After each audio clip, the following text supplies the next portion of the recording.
2 से 3 पॉइंट कुछ ऐसे हैं जो ध्रुव राठी को रखने चाहिए थे लेकिन उसने नहीं रखा है और मुझे ऐसा लगता है कि शायद ध्रुव राठी के पास भी इस चीज का जवाब नहीं था। नंबर तो बहन जी, हम एक पर्चा बनाते हैं, पुरुषों में महिलाओं में है पर्चा, हम पहले से जिसे कहते हैं बिफोर टाइम बनाकर रखेंगे।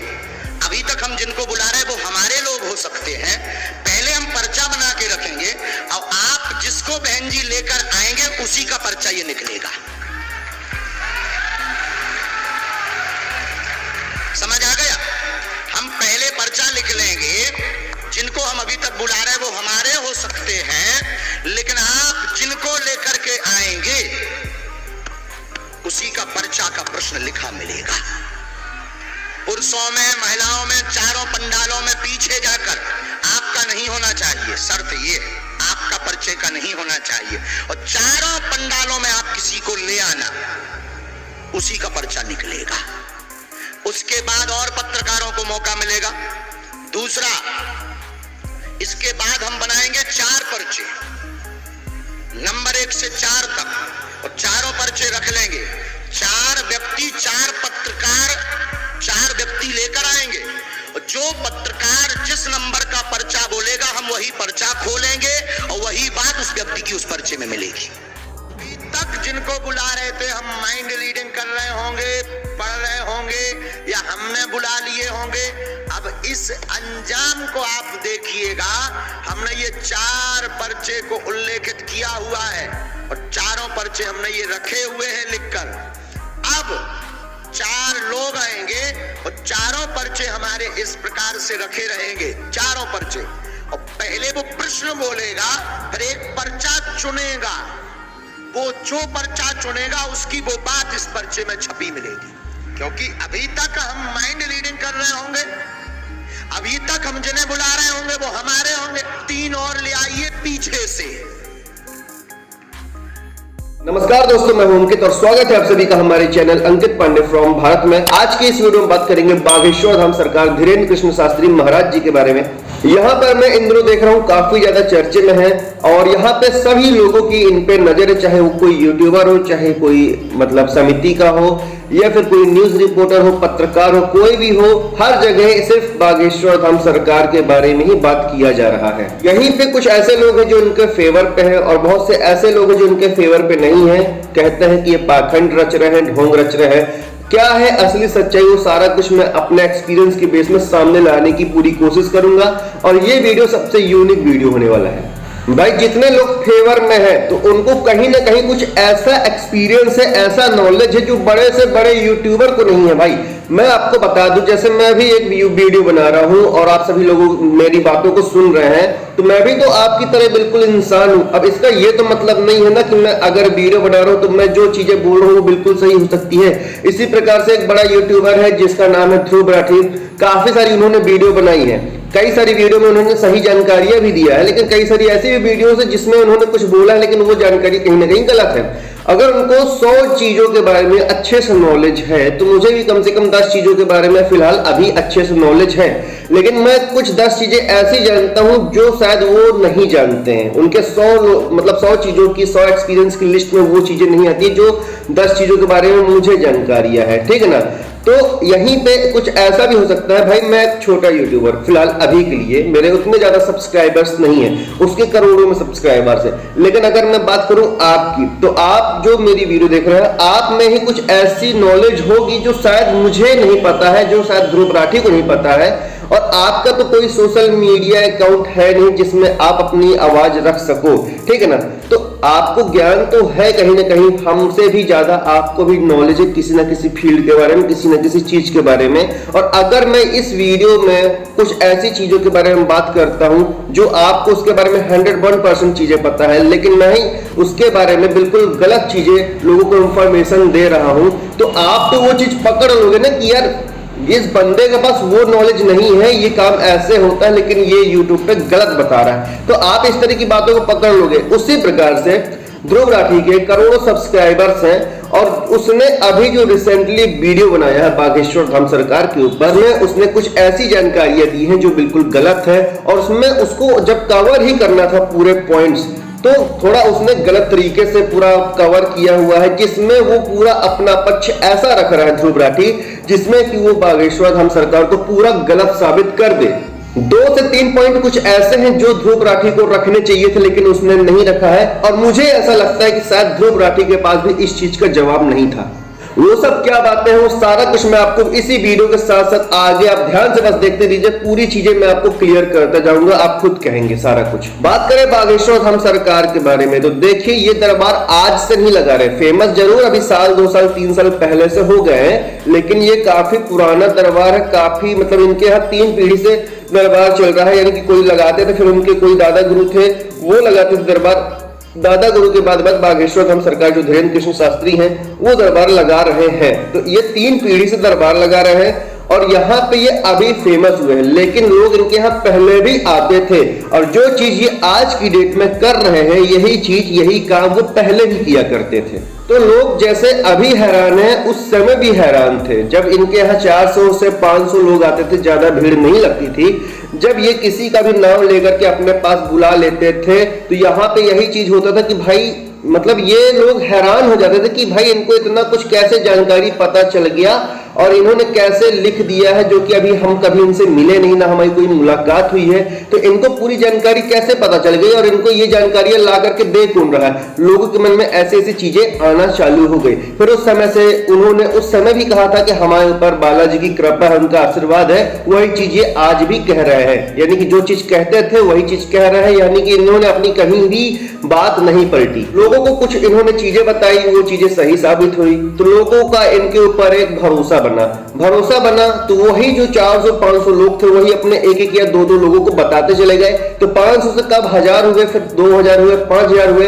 जब इनके यहाँ 5 से 10,000 तक लोगों की भीड़ लगने लग गई थी, तो यहाँ पे बड़े बड़े न्यूज रिपोर्टर, पत्रकार वगैरह आज तो आया ही है श्याम मानो, लेकिन उस समय भी काफी सारे लोग आए हैं जो इनका विरोध कर रहे थे, लेकिन कर कुछ नहीं पाए। एक्सपोज करने आए थे, बेचारे एक्सपोज होकर के चले गए हैं। ऐसी चीजें हो गई कि उनके पास मतलब खुद ही एक्सपोज करने वाले हैरान हो गए कि भाई ये कैसे क्या हो सकता है, कैसे ये लोगों के मन की बातें जान जाते हैं, कैसे न्यूज रिपोर्टर के ही मन की बातें जान गए। न्यूज रिपोर्टर वाले ने जिन लोगों को भी लेकर के आया है, उसी के बारे में सब कुछ उन्होंने पहले से ही पर्ची में लिख दिया। तो वो लोग खुद शॉक्ड हो गए कि यहाँ पे कोई स्क्रिप्टिंग नहीं है। जैसे न्यूज वाले जो थे, उनके मन में ये आता था कि भाई 10,000 की भीड़ है और ये किसी का भी नाम लेकर के बुलाते हैं, तो हो सकता है कि उसी भीड़ में ये उन्हीं के लोग हो और ये अपना नाम बनाने के लिए, फेमस होने के लिए शायद ऐसा कुछ कर रहे हैं। इसी को आजमाने के लिए एक्सपोज करने आए थे न्यूज रिपोर्टर वाले, लेकिन बेचारे वो खुद एक्सपोज होकर के चले गए।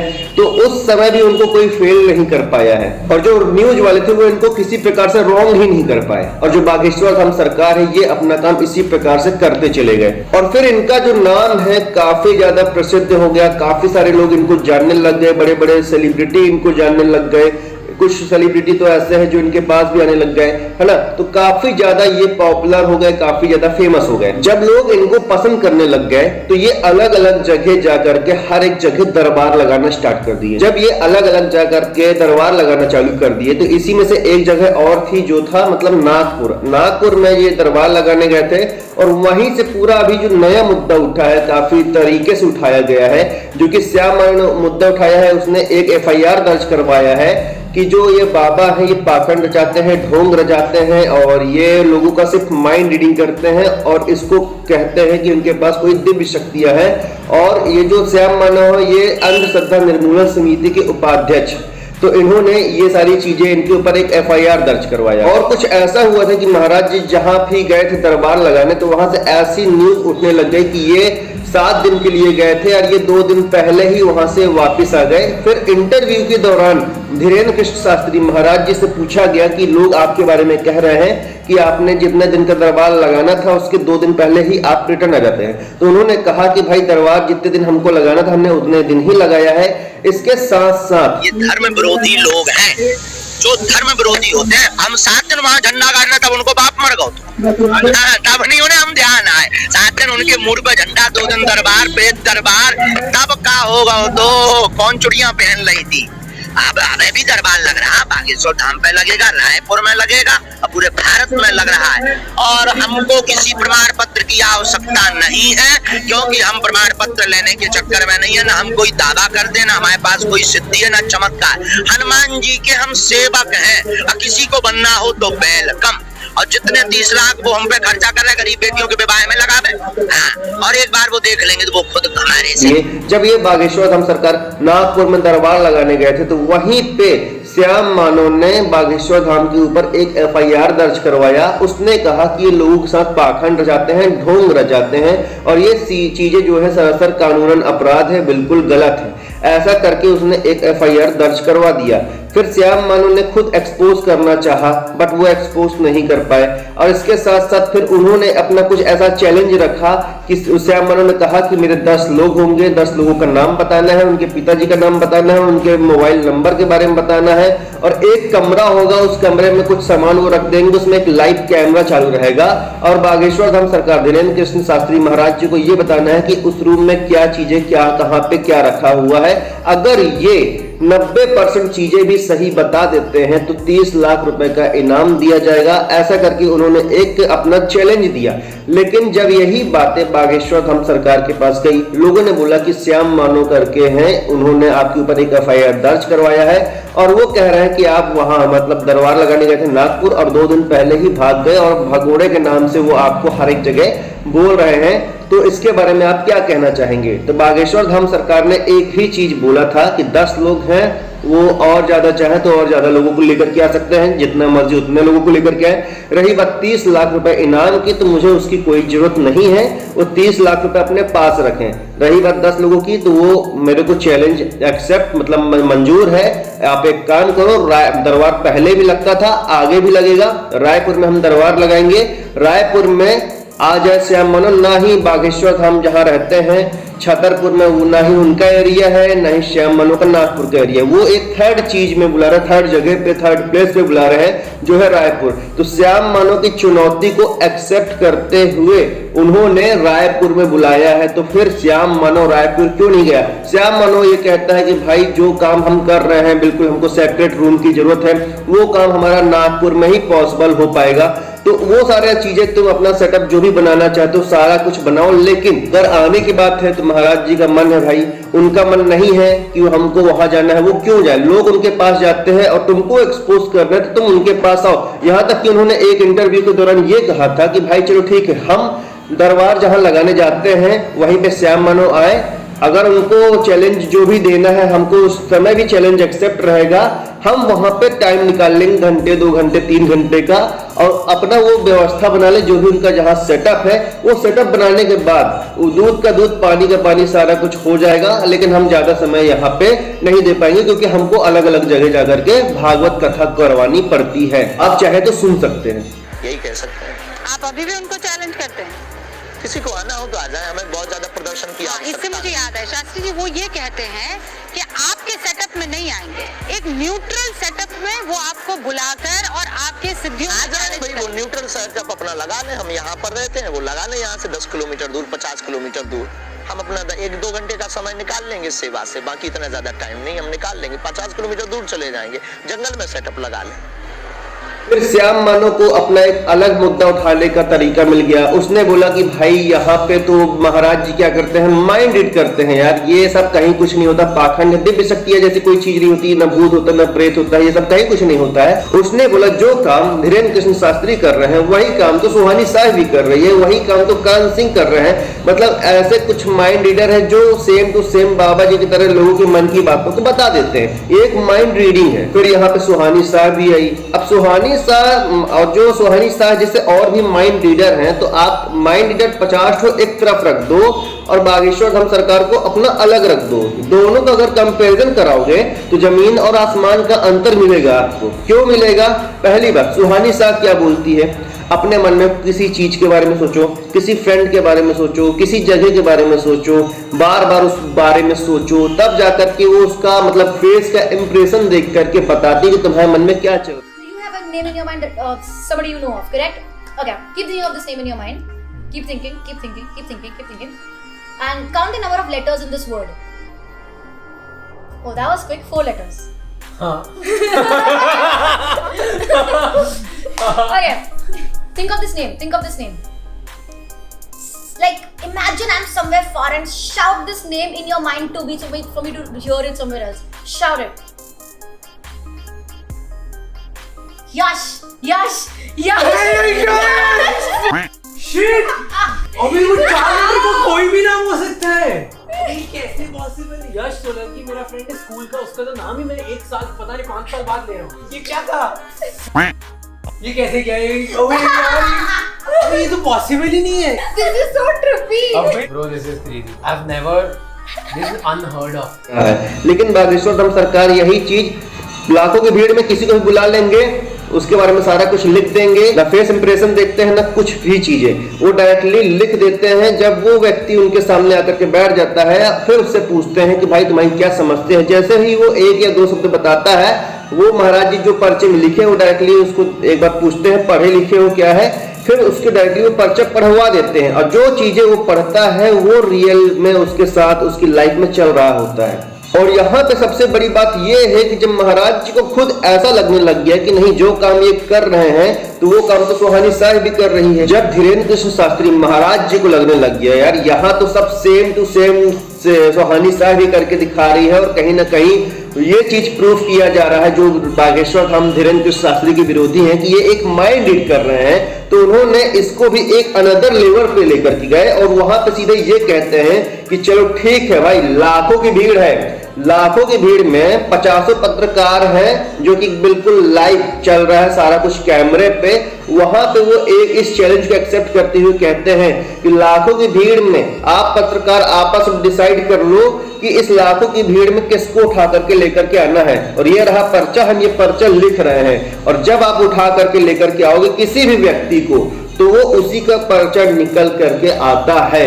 अब ये चीज आप लगा लो, अपना तर्क लगा लो, अपनी साइंस, ये सारा कुछ वो ऐसा करके कहते हैं। तो वही पत्रकार जाते हैं भीड़ में से किसी को इंसान को उठा करके लेकर के आते हैं। पत्रकार भी यहाँ पे हैरान है, लोग भी हैरान हैं, और यहाँ पर कायदे से मान लेना चाहिए कि वाकई में उनके पास रियल में दिव्य शक्तियां हैं। वो जब पत्रकार यहाँ पे उस व्यक्ति को, इस इंसान को उठा करके लाते हैं तो उसी का यहाँ पे पर्चा कैसे निकल करके आता है। अभी तक जिनको बुला रहे थे, हम माइंड रीडिंग कर रहे होंगे, पढ़ रहे होंगे या हमने बुला लिए होंगे, अब इस अंजाम को आप देखिएगा।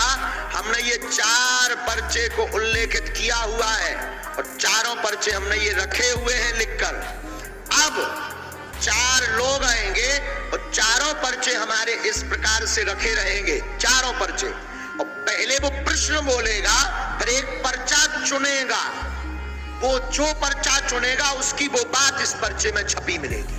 क्योंकि अभी तक हम माइंड रीडिंग कर रहे होंगे, अभी तक हम जिन्हें बुला रहे होंगे वो हमारे होंगे। 3 और ले आइए पीछे से, आप चाहिए जो आपके परिचय के ना हो, महिला हो पुरुष, सुन लीजिए श्रीमान जी, महिला हो पुरुष हो बूढ़ा हो, आपका भरना हो, आप 3 लोगों को लेकर के आइए। आप जिसे लेकर आएंगे उसी का ये पर्चा लिखा हमने रख लिया है पहले से। और ये अद्भुतता का विषय एक और सुनिए श्रीमान जी, आप उसी को उठाएंगे जिसे हमारे हनुमान जी चाहेंगे, जिसे हमारे सन्यासी बाबा चाहेंगे, और नहीं कोई उठ सकता। पहले से ही हमारे हनुमान जी महाराज ने ये लिखवा दिए हैं, अब वही उठेगा जिनके पर्चा लिखे धरे हैं। अब देखिए कैसे ये हो सकता है, खड़े करते जाना है अलग। इसका जवाब चाहता हूं जो बड़े बड़े यूट्यूबर्स हैं, जैसे ध्रुव राठी है, ध्रुव राठी ने अपने हर एक तरह से इसको रॉन्ग प्रूव करने की कोशिश किया है धीरेन्द्र कृष्ण शास्त्री महाराज जी को। तो मैं चाहता हूं कि भाई तुमने इस बारे में क्यों नहीं बात किया। यदि अगर तुमने इस बारे में बात नहीं किया है तो सीधी सी बात है कि इसका जवाब तुम्हारे पास नहीं था, और इस बारे में श्याम मानव भी बात नहीं करता है, तो श्याम मानव के पास भी इस चीज का जवाब नहीं है। और जो काम बागेश्वर धाम सरकार करके दिखा दिखाते हैं वही काम सुहानी शाह करके दिखा देना। देखो भाई, सुहानी शाह लोगों के मन की बातें बता देती है। सुहानी शाह जैसे और जो माइंड रीडर है, करण सिंह जैसे लोग हैं, वो भी लोगों के मन की बातें बता देते हैं। ठीक है, आप एग्री करते हो कि वो लोगों के मन की बातें बता देते हैं, और बागेश्वर धाम सरकार भी लोगों के मन की बातें बता देते हैं। तो अगर सुहानी शाह लोगों की मन की बातें जान लेती है तो वो एक माइंड रीडर है। धीरेन्द्र कृष्ण शास्त्री महाराज जी लोगों की मन की बातें जान लेते हैं तो वो भी एक माइंड रीडर है, ऐसा आप कहते हो। तो जो काम बागेश्वर धाम सरकार करके दिखा देते हैं वही काम सुहानी शाह करके दिखा दे। बागेश्वर धाम क्या करके दिखा देते हैं, ये मेरी तरफ से एक चैलेंज है। सुहानी शाह जो भी अपने आप को माइंड रीडर मानते हैं, पता नहीं क्या क्या मानते हैं, और उन यूट्यूबर्स के लिए भी है, उन न्यूज वालों के लिए है, पत्रकार वालों के लिए भी है कि भाई जो काम बागेश्वर धाम सरकार करके दिखाते हैं वो काम कोई दूसरा करके दिखाए। जैसे कि यहाँ पे लाखों की भीड़ हो, हजारों की भीड़ हो, उस भीड़ में अभी एक इंसान होगा, एक इंसान क्या करे, जाए, जिसको भी डाउट हो वो इंसान जाए, किसी भी इंसान को लेकर के आए। पहले नंबर तो बहन जी, हम एक पर्चा बनाते हैं, पुरुषों में महिलाओं में है पर्चा, हम पहले से जिसे कहते हैं बिफोर टाइम बनाकर रखेंगे। अभी तक हम जिनको बुला रहे हैं वो हमारे लोग हो सकते हैं, पहले हम पर्चा बना के रखेंगे और आप जिसको बहन जी लेकर आएंगे उसी का पर्चा ये निकलेगा। जो सुहानी शाह है वो same to same Bageshwar Dham जैसे सरकार की तरह जैसे वो पर्चा लिख देते हैं, उसी प्रकार से वो पर्चा पहले से लिखे। जो भी व्यक्ति सुहानी शाह को आजमाना चाहता है तो वो जाए उसी भीड़ में, और उसी भीड़ में से किसी भी एक इंसान को उठा करके लेकर के आए। सुहानी शाह ने जो लिखा है उसी इंसान को वो मतलब पेपर होना चाहिए, पर्चा होना चाहिए, तब हम मान ले कि हाँ Bageshwar Dham same to same ऐसा काम कर रहे हैं। तो अगर माइंड रीडर सुहानी शाह है, माइंड रीडर करण सिंह लोग हैं, तो मतलब फिर बागेश्वर धाम जो आप कह रहे हो कि माइंड रीडर है, तो भाई ये तो बिल्कुल यूनिक चीज कर रहे हैं, एक अनदर लेवल पे कर रहे हैं। ये तब कर रहे हैं जब आप लोगों ने बिल्कुल सिमिलर रखने की कोशिश किया है, तो इन्होंने अपना एक अनदर लेवल का गेम किया है। तो फिर इसमें सुहानी शाह भी वो काम करके दिखाए जो अपने आप को माइंड रीडर मानते हैं, कहते हैं, वो लोग भी यही काम करके दिखाए। तो फिर मैं जानूं कि हाँ भाई माइंड रीडर ही है धीरेन्द्र कृष्ण शास्त्री महाराज जी भी। चलो, चैलेंज है मेरा। अब रही बात ध्रुव राठी की, तो ध्रुव राठी सबसे पहले गलत प्रूफ करने के लिए वो क्या कर रहा है, बाकी बाबा लोग से कंपैरिजन करवा रहा है आपस में। भाई कैसे मतलब तुम करवा सकते हो कंपैरिजन यार? अगर मान लो मैं भी यूट्यूबर हूँ, आप भी एक यूट्यूबर हो, और भी कई सारे लोग हैं जो यूट्यूबर हैं, वो गलत इंफॉर्मेशन देते हैं, गलत जानकारी देते हैं, वो लोगों के साथ स्कैम करते हैं। तो अगर कोई मतलब जिस भी बंदे के साथ स्कैम हो गया है तो वो तो यही कहेगा ना कि इस यूट्यूबर ने मेरे साथ स्कैम किया हुआ है, धोखा किया हुआ है। और वही जिसके साथ धोखा हुआ वही इंसान किसी दूसरे के पास जाता है और वो कहता है कि भाई इस यूट्यूबर ने या फिर इस इंसान ने मेरे साथ धोखा किया हुआ है। तो ऐसा तो हम नहीं कह देंगे ना कि ये सभी यूट्यूबर्स एक जैसे हैं, सभी यूट्यूबर्स स्कैम करते हैं। अब मान लो यहाँ पे जैसे कि कोई भी बाबा की आप बात करते हो, आपने किसका नाम लिया है, आसाराम जैसे नाम लिया है, निर्मल बाबा जो लोगों का आपने नाम लिया है। चलो अब मैं इसी में एक बात रखना चाहता हूं कि यहाँ पे अगर कोई इंसान है जो डायरेक्टली बागेश्वर धाम सरकार धीरेन्द्र कृष्ण शास्त्री से मिल लेता है, अपने जीवन में उसने किसी बाबा को नहीं देखा, और वही इंसान जाकर के धीरेन्द्र कृष्ण शास्त्री जी से डायरेक्टली मिलता है और उसने वो चीज सारा कुछ वो अजमाता है। जब वो अजमाता है तो उसको ये चीजें प्रूफ हो जाती कि नहीं, ये जो चीजें हमें बता रहे हैं बिल्कुल रियल है, बिल्कुल सही चीजें है। और वही इंसान जब ये निर्मल बाबा और जितने आपने बाप बताए, यही इंसान अगर उनके पास जाएगा तो ये सही और गलत की पहचान कर लेगा कि भाई रियल क्या है और फेक क्या है। तो भाई उसको ऐसा ही आइडिया हो गया कि यहाँ पे सभी बाबा एक तरह के होते हैं। भाई मतलब इस तरह आपको नहीं करना चाहिए। सेकंड चीज, आप कैसे बोल सकते हो, मेरा ध्रुव राठी से सवाल है, क्या तुम कभी बागेश्वर धाम सरकार गए हो? अगर श्रद्धा से नहीं गए हो तो क्या कभी आजमाने के हिसाब से गए हो, कभी मुलाकात किए हो, कभी बात किए हो? कि जब तुम ना कभी गए हो ना बात किए हो तो कैसे इतने दावे के साथ पूरी वीडियो रख सकते हो? ये इंटरनेट ये डेटा के हिसाब से रख रहे हो। भाई एक बार आजमाओ तो सही, सामने जाकर के बात तो करो, फिर उसके बाद अपना एक्सपीरियंस रखो। भाई तुम्हारे पास वो चीज का एक्सपीरियंस ही नहीं है, बाकी चीजों का एक्सपीरियंस होगा, लेकिन यहाँ पे तुमको दिव्य शक्तियों के बारे में एक्सपीरियंस नहीं है और तुम्हारे लिए ये सब अंधश्रद्धा है। तो तुम्हारे लिए है, हमारे लिए नहीं है। हमारे लिए इसलिए नहीं है क्योंकि हमको उस बारे में तुमसे बहुत ज्यादा जानकारियां हैं। अब बहुत से लोग ऐसे हैं जो यूट्यूब पे है ही नहीं, किसी सोशल मीडिया में है ही नहीं, लेकिन हमसे भी ज्यादा ज्ञान रखते हैं। और ध्रुव राठी ऐसे जितने बड़े बड़े यूट्यूबर्स हैं उनसे भी कई गुना उनके पास ज्यादा ज्ञान है। अब इसका ये मतलब तो नहीं है कि उनका कोई सोशल मीडिया अकाउंट नहीं है तो वो मतलब मूर्ख है या फिर उसको कोई ज्ञान नहीं है। भाई लाखों लोग जाते हैं और लाखों लोग में भाई कितने लोग ऐसे हैं जो इनके फेवर में हैं, कितने लोग ऐसे हैं जो बागेश्वर धाम के फेवर में हैं। क्या उनमें कोई टैलेंटेड नहीं हो, कोई ऐसा नहीं हो कि जिसको साइंस के बारे में पता हो, जिसको दिव्य शक्तियों के बारे में नॉलेज हो। भाई बहुत से ऐसे लोग जाते हैं जो हमसे आपसे कई ज्यादा गुना ज्ञान रखते हैं, लेकिन अभी वो यूट्यूब पे नहीं, किसी सोशल मीडिया में नहीं है। इसलिए भाई आप लोग इन सब जैसे यूट्यूबर है बड़े बड़े, इनके बारे में बात सुन रहे हो। भाई जब इन्होंने खुद एक्सपीरियंस नहीं किया, रही बात मेरी, मैं तो खुद एक्सपीरियंस कर चुका हूं, मुझे वो सारी चीजें पता है कि वहां पे क्या होता है क्या नहीं होता है। इसीलिए मैं आज यहाँ पे आप सभी लोगों के सामने आवाज उठा पा रहा हूं और मुझे पता है कि वो बिल्कुल सही है। जब यहाँ पे लोग कंफ्यूज थे कि सही है कि गलत है, उस समय पे ही मैंने वीडियो बना दिया था और मुझे मालूम था कि श्याम मानव ने 200 से ज्यादा लोगों को एक्सपोज किया हुआ है, लेकिन ये भी यकीन था कि बागेश्वर धाम को एक्सपोज नहीं कर पाएगा। वो